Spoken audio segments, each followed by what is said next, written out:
everyone. It's Matt here. I hope you're all well, and welcome to this little series that I've called Books That Made Me Write. And simply put, it's all about books that helped me write. Books that have inspired me since I was a kid, books that I've read now, books that I read to other kids, read to my sister and things like that. And over the years, there have been many, but really, they all start with one book, or one series of books, if I'm to be precise. And that's the books from C.S Lewis about that wonderful place called Narnia. I would have been about 9 or 10 years old, so 1978-ish, 79-ish, when I first discovered, whatever the word is, Narnia, when The Magician's Nephew was read at school. I remember the book for its green covers and things like that. And shortly after studying it at school, or reading it at school, with my teacher then, Mrs. Chantry, I'll never forget it, and I got hooked on it. And it was shortly after that my mum bought me a book collection of them, a little shelf full of the 7 or 8 books or whatever's in the series. And I reread The Magician's Nephew as a 10-year-old, and then got into The Lion, the Witch and the Wardrobe. And I was just captivated. Absolutely. Rings of fire and animals talking and battles and children being children in the Second World War. Pure escapism. And it triggered something in me that I've never, ever forgotten. And it's something that rolls through with everything that I do today. And Narnia was never just a passing thought. It's a book that I've gone back to, or books I've gone back to many, many times before. And again, since I keep going back to them. You know, every now and again, I will pick up the book and just read a few pages of it because I just enjoy it and always have done. And C.S. Lewis had a certain style that I quite like. But what was it about Narnia that got me hooked? Well, it wasn't just a story. It was a whole world that had been created. And I'm working on a novel where I'm doing something similar, but in Space Ranger Fred and all those things like that, I've created a world. There's no rules in Narnia, or rather there are, but there's no rules in the writing. And, you know, if you aren't reading it about Narnia, you're actually living it as Narnia, if you get what I mean. And walking through the snow with Lucy and Mr. Tumnus, a scene that's been captivated by the BBC in their TV series and in the movies. You know, as the movie portrayed it, that's how I saw it as a 8, 9, 10-year-old lad. You know, standing on the edge of Aslan's country in the Dawn Treader. You know, all these things, the boats, the people, the mouse with the sword and things like that. Every single time I've thoroughly enjoyed the books every time I've gone back. And even today, I pick it up.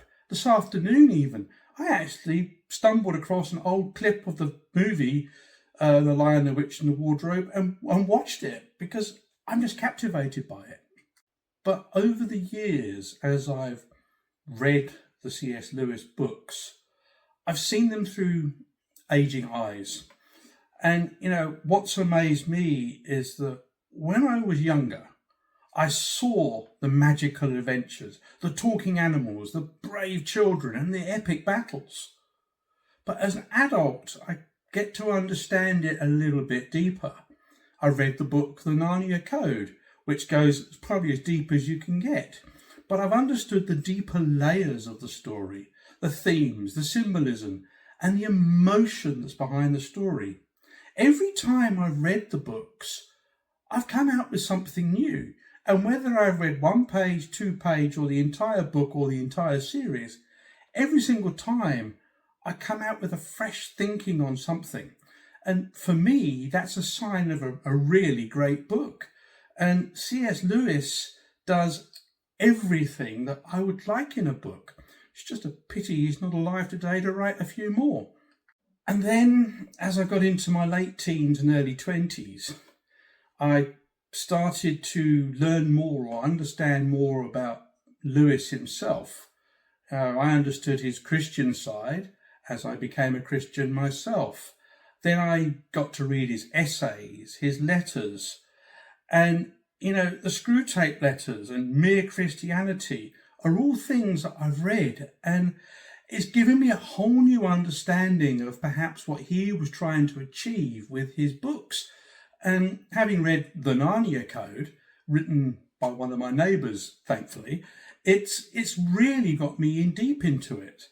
And his ability, C.S. Lewis's ability to weave very simple stories out of something which is quite a complex topic, is something that I truly admire and something I try to do in my own writing. Space Ranger Fred, I've got some little stories woven in the Umbrella Rescue, for example. It's basically a retelling of the Good Samaritan from the Bible. But I don't mention that. But if you read it, you'll see it. And, in the Great Galactic Bake Off that's just come out, there's other stories within it that I'm trying to get a message across to kids. And that's part of why I write.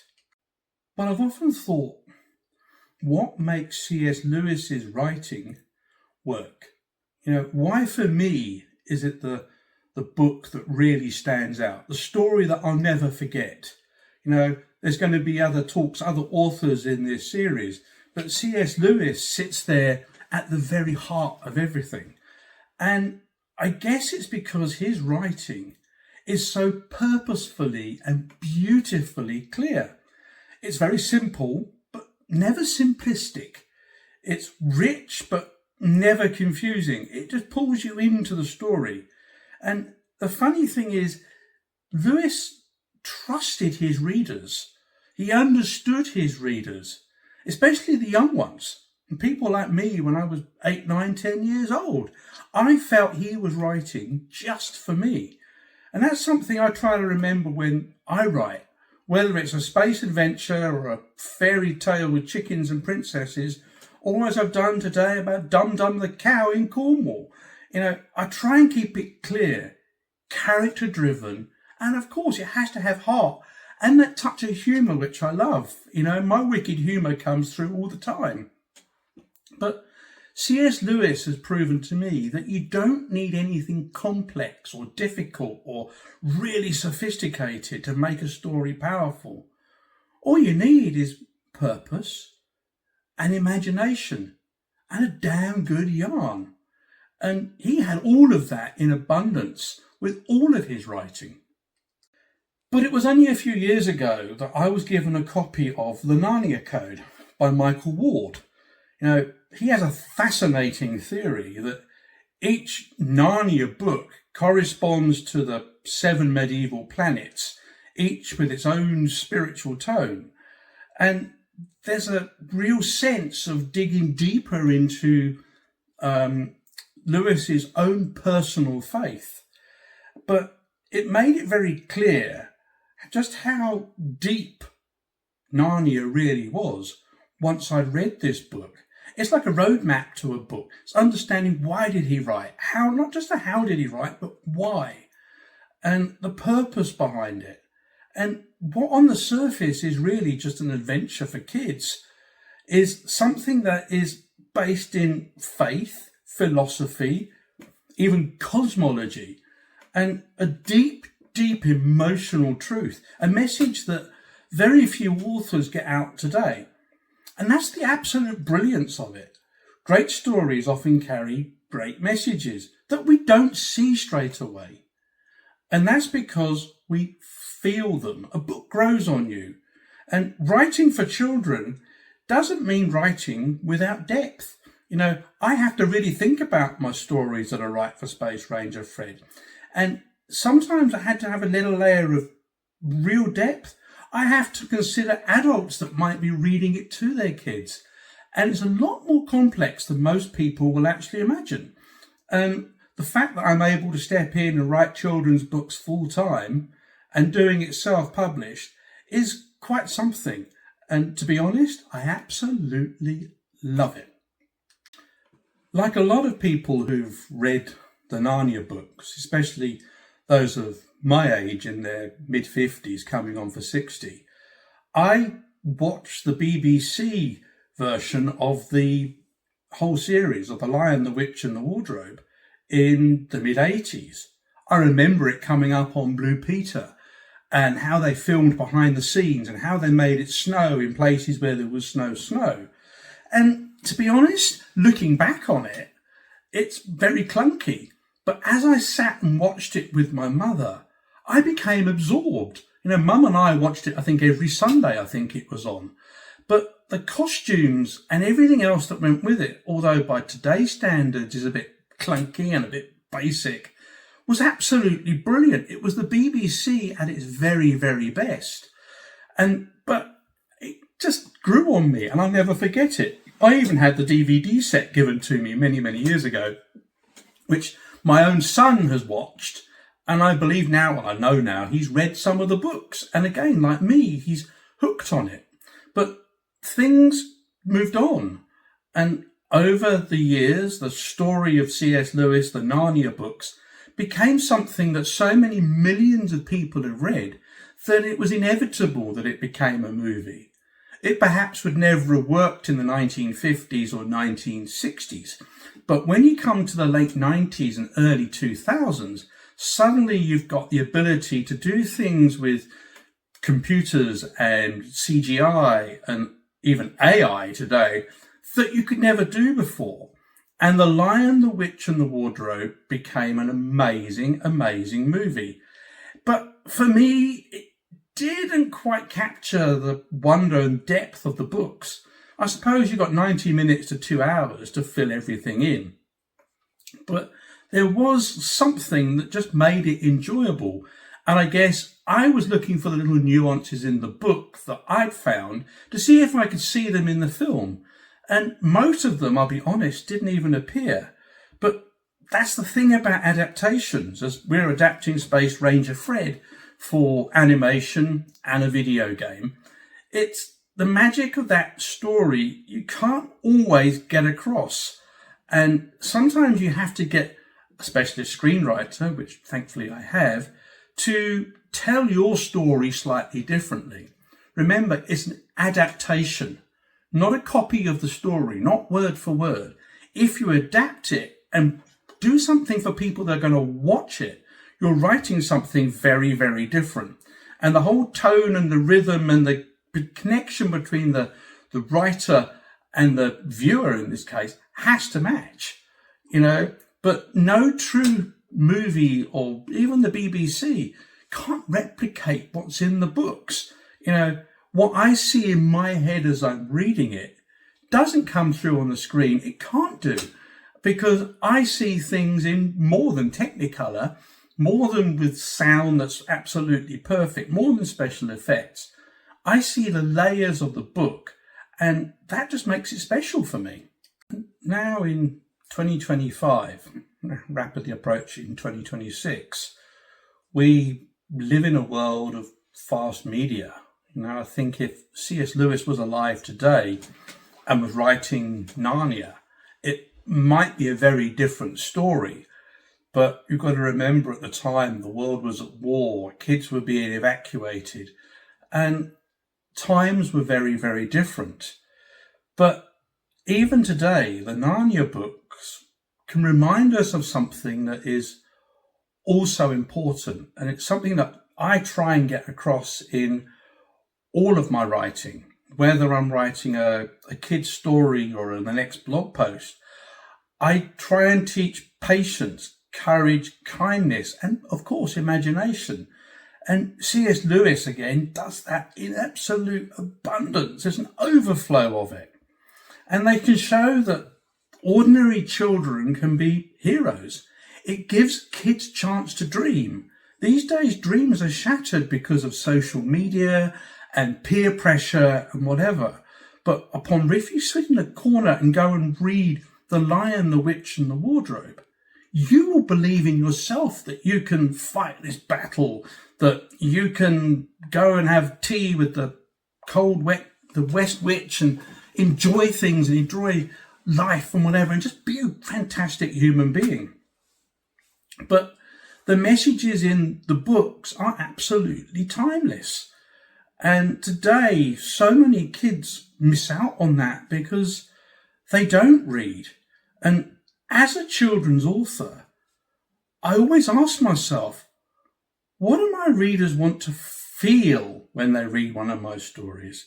Do they want to feel elated? Do they want to believe that they can also jump into a rocket ship and fly to the other side of the universe and help some crazy emperor tie his shoelaces?